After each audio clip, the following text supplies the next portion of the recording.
This week on The Public Interest, we're talking with Dave Drivas of the Missouri Scout about Missouri politics.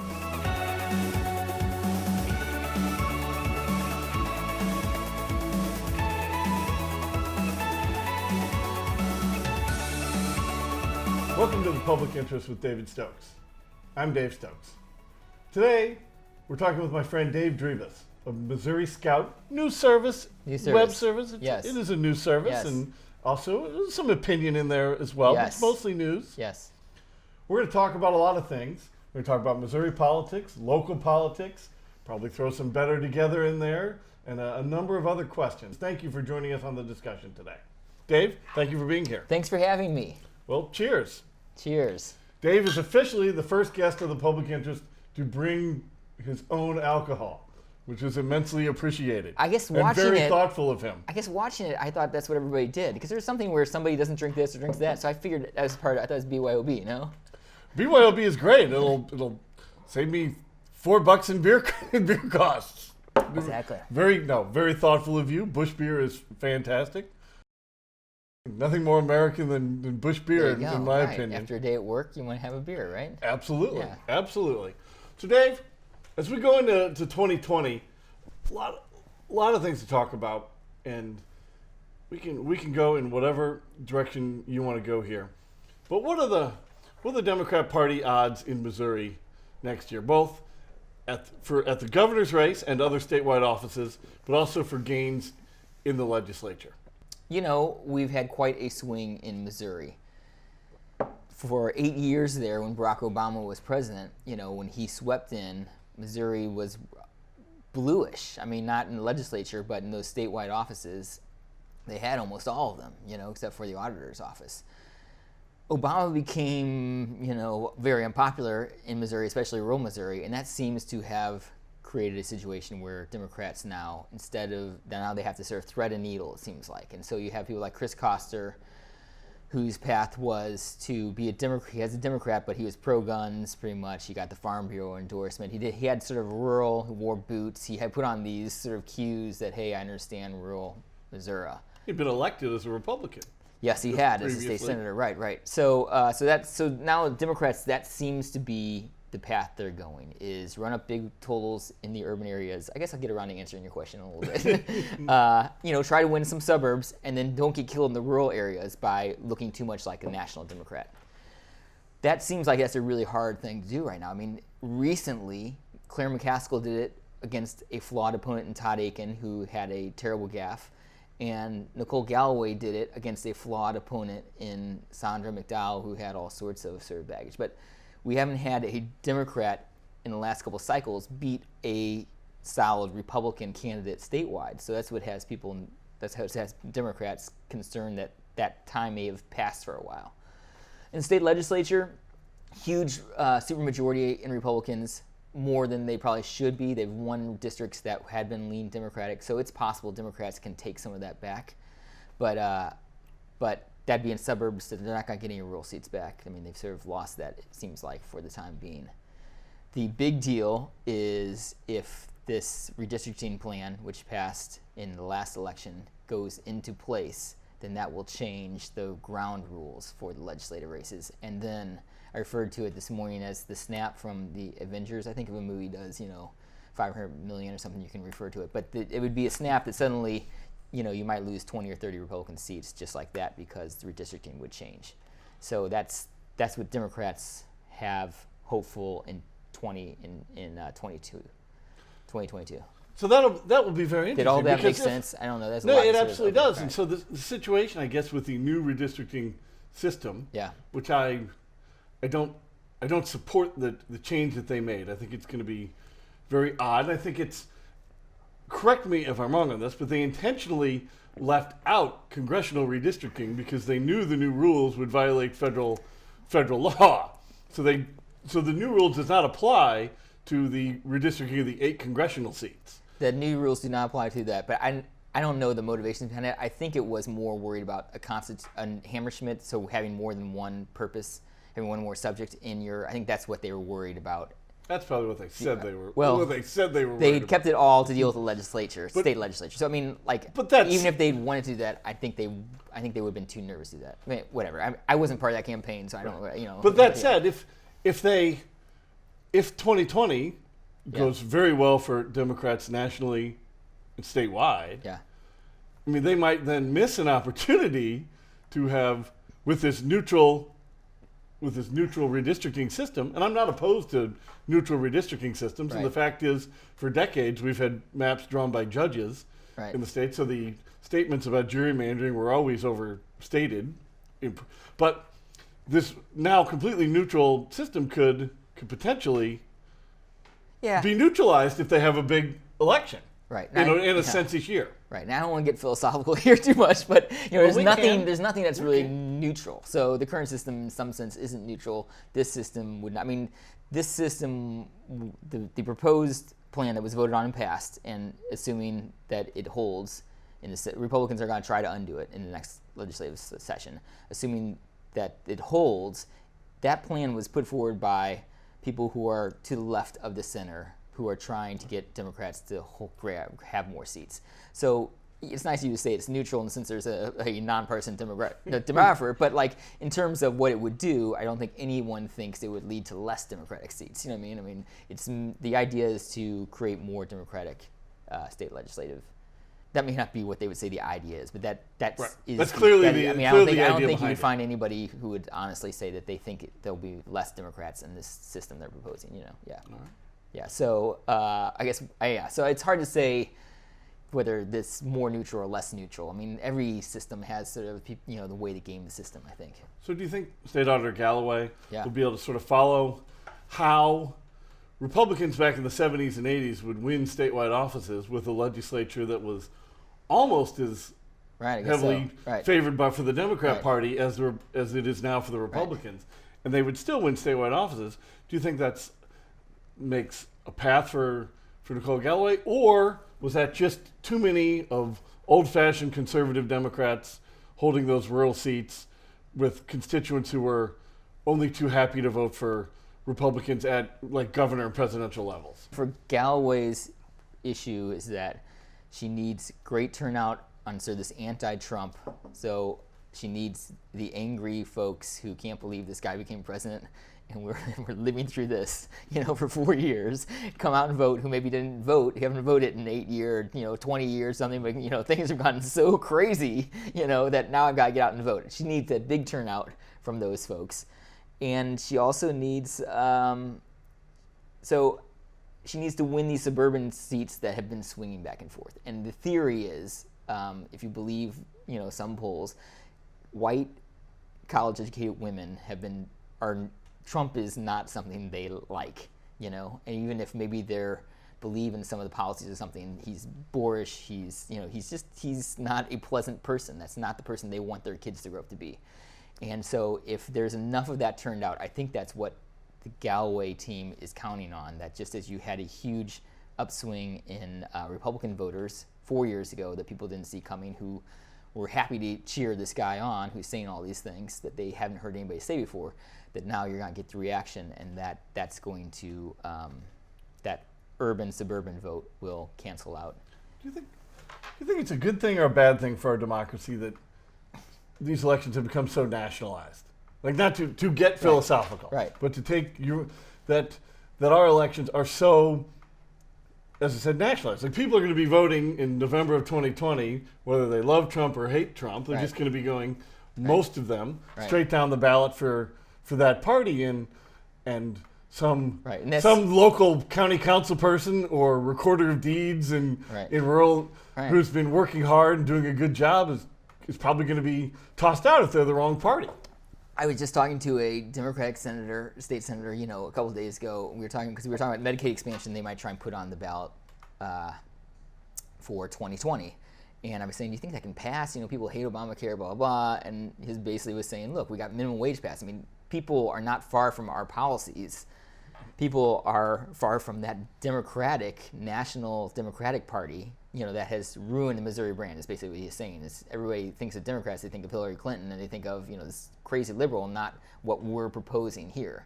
And so in the sense that the national identity has seeped down, I think that's tough for Democrats here. Does it mind me at the end of democracy? No. I don't think that's, I'm troubled by the president, the way he acts, which is not presidential. Like, I think that's more dangerous to our democracy than people getting out and voting based on, yes. Yeah, I'd say, so that's like, if I have the number one danger to democracy right now is a president that doesn't understand what it is to be presidential. Yes. That concerns me more. Well, I'm not trying to $1 trillion deficits. And nobody cares. I care. The last person that's to a bit of a trouble for democracy for me. You know what I mean? I agree on that. So, well, I guess I wasn't making it so coming much up about with the guy in North Korea. Trump 2020. This whole. Isn't this the greater danger to democracy is having somebody? Well, I wasn't trying to say Trump 2020, but just over recent decades. Yeah. As what happens in Washington comes to dominate how we vote. Right. At both the national level, the state level, and the local level. You just keep going down. I do think it bodes ill for people of either party at the lower level who are on the outs there. Who are doing the real work of government. Exactly. Like zoning. These things that are these smaller things that affect day-to-day life that everybody depends on, and suddenly they're caught up on pro-choice, pro-life, or they're caught up in these huge national issues. It doesn't really affect so much of where the school's working or where these different things that really impact her. I think that is a problem. I'm aware enough of history to know there's always been wave elections, and this isn't something that's brand new. But I also think, and I think I would be correct about this, and that if you went back a ways, you'd probably find more people. I have no doubt you'd be willing to find more people willing to cross over ballots during any election and vote one for one party, then go to the other party, then back there, and then back there. Maybe it was easier to do when we had fewer people and you had a greater likelihood of knowing the person you were voting for. Who knows? Right. I don't know. Don't know. I'm sorry. But it's an interesting question. It is a very interesting question. So speaking of sort of the bigger issues here, to the average voter, how much influence do lobbyists have in Jefferson City?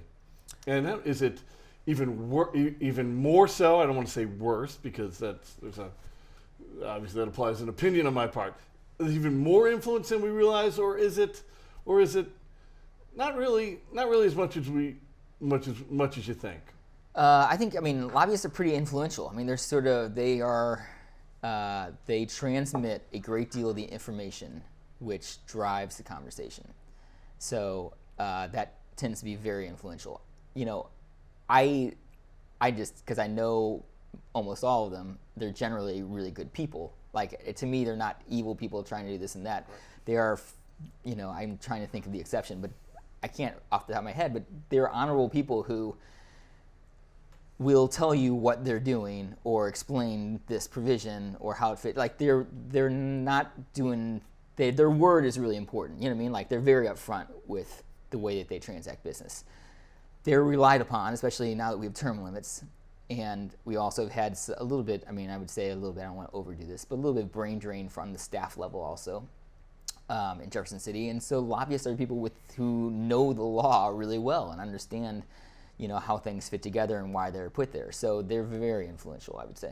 Do you think, I would love for somebody to do the study of lobbyist costs, because I don't think there's any doubt that the average rate, inflation adjusted, has probably come down with every new class of term limited legislatures that goes into the business. The price is going to drop. Do you see that? Continuing? How much they're getting paid? Right. I really don't. Sometimes I'll see in public records, how much this city is paying or this or that. I don't really know a whole lot about. I don't know like what the corporations pay and that sort of stuff or nonprofits, but that's a good study for some PhD student, grad school student. I don't think they're hurting though. If the salaries are coming down, it doesn't like show itself. They all seem like they're doing okay. Well, wouldn't the effect be salaries come down, and that just means more people can afford to hire a lobbyist? So they're making more. Okay. They might be making more money. Okay. I told a joke a long, long, long time ago, and I stand by this one day that we all every family's got their doctor, their lawyer, their accountant, their electrician, their plumber. Like, I think it's get to the point where you're going to have your lobbyist. Right. like they're now charging, and more people go into it. Most of them term limited legislators or former staffers, because every time the legislature is term limited, staffers are looking for jobs. Right. So I think it's going to be more common to just every They neighborhood association, Right. every community group, every small business, you're going to have your lobbyist. They are the experts in a lot of the areas that the legislature is dealing with. I mean, it just sort of makes sense. Somebody said to me something, I don't know what it was, but maybe it was a congressman didn't read the bill or something. They were talking about some bill to pass and they hadn't read it or something. I was thinking like, are you kidding me? Have you read like there's some that are 3 or 4 pages, some that are 12 or 15. There are bills like that, but there are also bills that are 12 to 15 pages, except in there they're referencing this section and that section. And unless, that's a lobbyist is going to help people sort of the legislator has staff who will help them with that stuff. But also you're relying on people's word of okay, you just put this division in there, references this, what does that do? And it's like they help the mechanisms of it work, and if you took that out, the place would grind to a halt. I mean, Which might not be a bad thing. It's not automatically bad. So I hate to make it sound that way, but they are essential to the process the way we have it set up, because these legislators, they literally cannot read. I mean, their staff, they can't have all this stuff. They're relying on the goodwill of, and I feel like just picking a random corporation, but I don't want someone to think I'm thinking whatever, XYZ Corp. They're trying to get this provision in there, you know what I mean? Because it's going to lower their tax rate on this product they sell somewhere. There's something they have going on, you know what I mean? And so there's very little, I think, deviousness about that. They'll explain, look, this is what we want because Illinois has it this way, or because, they'll sort of say, they'll make their case that, to be competitive, we need this, But trying to track down what the 105 provisions are in this local government bill or something, it would be an impossible thing for a representative to cast a vote in a way that. And for the staff who can help, so many of those staff, there's obviously knowledgeable, experienced staff, but there's also a ton of really young people, interns, people right out of college. You cannot expect them to have the experience or knowledge to devour all that stuff when they're 3 months out of college. Yes, a lot of young, smart, I want to say kids because I'm middle-aged now. You know what I mean? They're not kids, but they're younger than they're staying up late. Not that they don't go out or something, but it's they're not getting a lot of sleep and they're doing all these different. It's a 5-month grind for a lot of those staffers. And now under the provisions that Clean Missouri, saying that did redistricting, changed the being able to lobby, you have now a wait period that applies to the legislature and the staff. So it used to be you did your time, and then that expertise you'd had accumulated, you could then go and put that into the government relations area. Now you'd have to wait 2 years. So that's a little bit of a problem in terms of I think we lost some staff because of that. People realized that was going to be coming on. So they quit early And the wait period was one of the things I liked about the Clean Missouri proposal. Might have been the only thing I really liked, but that was a good part. What I wanted, I never said this to anybody, but it's great. Well, it's just between us. Ignore the cameras. I sort of, I'm generally think let the market decide these things, So I don't like wait periods at Survey, but what I would have liked is when you're a legislator, in your disclosure, you have to disclose anytime there's any talk of a job or a job offer or anything. If you, if you are applying for a job, and if it's later, that's for me, that would have been what would have done it, is just make sure that they can't be trading on their position right now for a future job. Once they're out, hey, you can talk to anybody, and we'll see if people want those services or not, But what worried me is that people are lining things up. Well, that's the reason for the wait period. Right. But should you really put a wait period on somebody? They're allowed to go out and make a living, right? I don't know, but we get it. I don't know. But my thing was have a disclosure of any conversations, and then you take care of that. Well, the good times though in Jefferson City involve alcohol. Like you really can remember all those conversations. I don't know. So let's change it into St. Louis City and St. Louis County. Okay. You're a city resident, I'm a city resident. I don't follow city politics as much as I used to, just because I'm in Jeff City, Well, that's fine, because I'm a city resident. Yes. I'm more curious about you and your neighbors and friends in your community, like our diligent videographer Darren here. Yes, he's South City. What was the thinking? What are my people thinking? What are your people thinking about better together type ideas? Not necessarily the better together proposal specifically. But what is the average city? I think there's always been an assumption that it would be adamantly opposed in the county, which it was and mostly is. But I think there's a lot of opposition in the the city too. Am I wrong? Is the opposition stronger than I realize? I think we're living film in University City, by the way, so you know where we're coming from. My sense is that city folks generally were supportive of that idea. I'm because I'm contrarian. My feeling is that the city has had some problems. We've been through about 40, 50 years of decline in population, and that has brought a whole lot of problems when you have a shrinking tax base. It's like, growing makes life easier. More money just makes life easier. And so we've had to deal with a lot of these issues. And generally the city, I think, has been successful over the long term of figuring them out. So that I don't think homelessness is the great problem it was, like 20 years ago in the city. And through tax credits, we've rehabilitated so many neighborhoods. North City is abandoned and it has to be taken care of. But the city, downtown, there are lots of places that the tax credits took care of. Our housing stock in the city is so much better in terms of what it's made of initially than in the county, huge county. The huge geography, huge geography of the county means that mass transit's a harder solution, whereas the city sort of has a compact area. The reason I think the city has dealt with its problems, and those problems generally are just now starting to face the county, which doesn't have the tools to deal with them, which has always been, we have more people than we had, 10 years ago, yay for us, maybe the last time was the first time it didn't, but kept thinking, look, our tax base is growing, everything's great. And now the sort of feudalism that you had in the city that led to infighting that just sort of, I'm not going to say it's resolved, but there's the crazy cast of characters doesn't really exist as much in the Board of Aldermen anymore. It's this thing, or suddenly the craziness now is out in the county. You've got neighborhoods that are decaying that you're not really going to be able to rehabilitate, and you're not going to have the tools to rehabilitate them.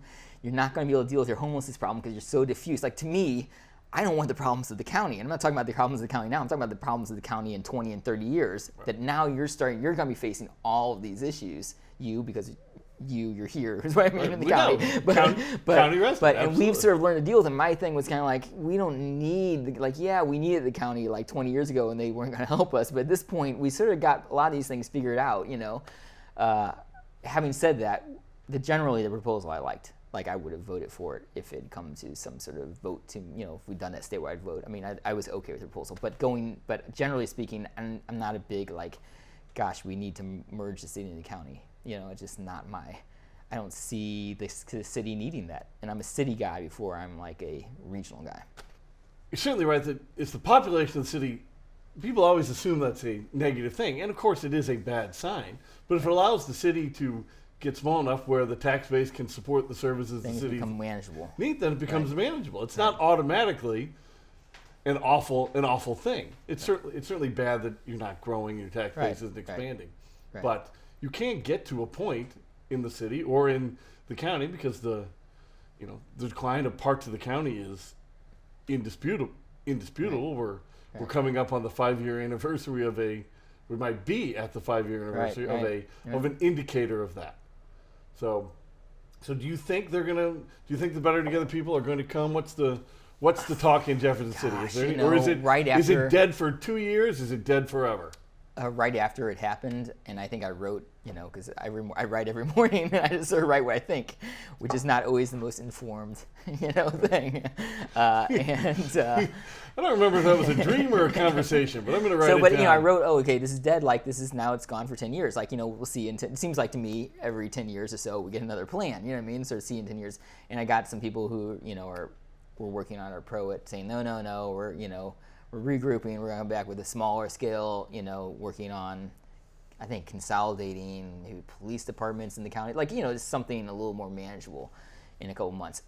And now I haven't heard anything from them. I don't know what, so I don't know what the status of it is, but it's hard. I don't, myself, I don't understand why they quit. I think they're because they're getting beat up in the press papers and stuff. I think they had polling to show it was going to get destroyed. I mean, you want to spend $10 million to lose 70 to 30? So when you say we're talking about Rex Stingfield. The funders. Right. We're talking about the funders. So I get. I mean, I don't believe that Rex pulled the plug. Maybe he did. Okay, and maybe he said, maybe there's a calculation that says, okay, look, this polling looks horrible. You know what? We'll figure something out and come back later or something. But I mean, so I was on the outside. I don't know. It looked to me like people got squeamish because they were getting beat up in the press. And my thing is like, no, if you want to get this done and you got somebody who's going to fund you, you go there and you fight it through and you win. You flood those markets outside of the area affected and you win the statewide vote and it's done. Like, why does everybody suddenly get squeamish? I don't know. Explain that to me. Let me turn the tables here. What happened there? Why did they give up? I wasn't in those meetings, I wasn't either. I think they gave up because it was going to fail. You think they thought statewide? I think the Better Together proposal was too much. What they came forward was more than necessary. A simple city reentry into the county, voted on in the city and the county only. Right. I think is a very beneficial. That's a logical, much more politically palatable.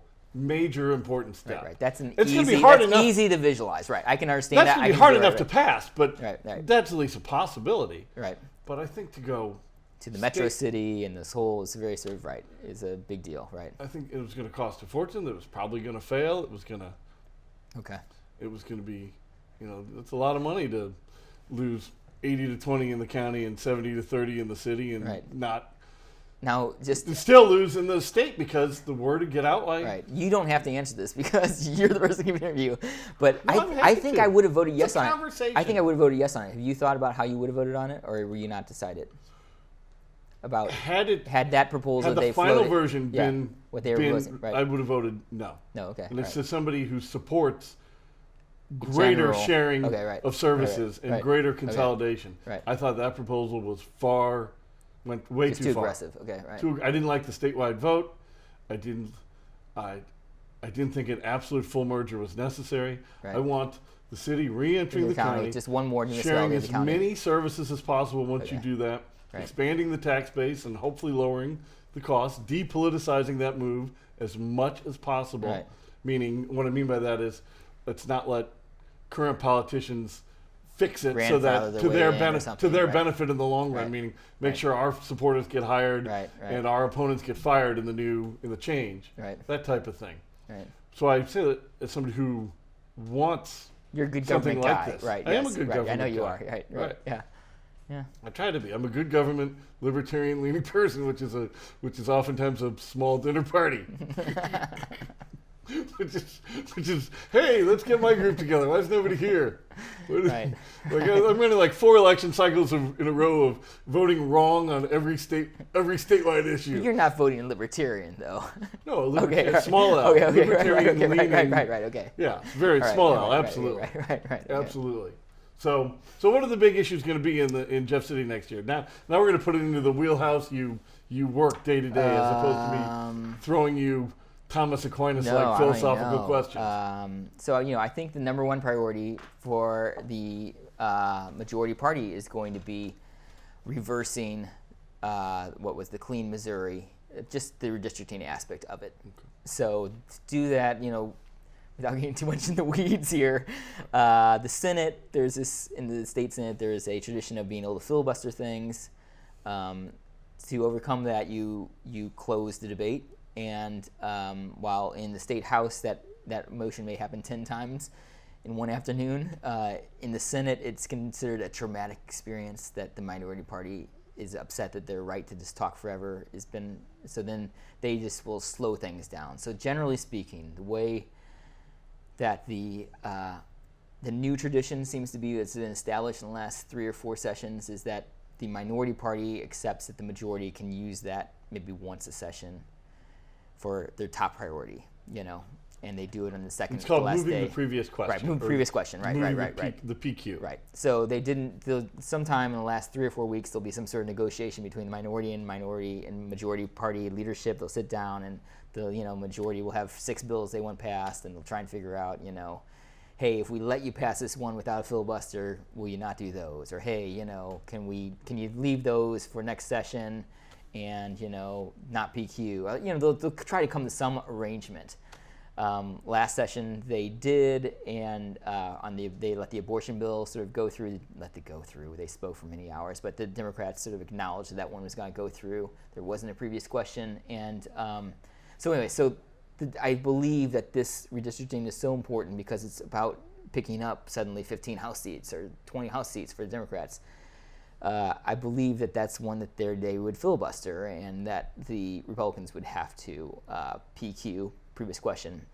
And so that will sort of dominate, I think, the session in terms of how much business they get done before that happens. Is there any way to avoid that happening?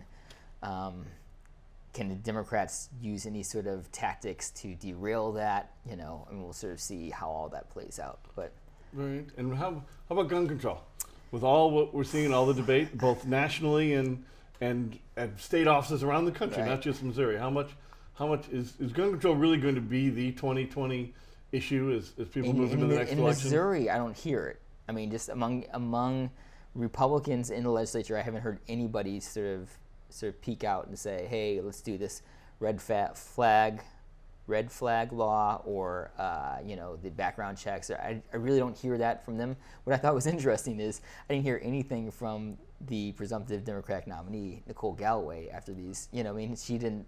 When the abortion thing passed, she was out there making her statements. I was getting, on her email blast, this thing, that thing. She was really playing that up, but not the gun, which I think is about that path that you can't offend the rural voters.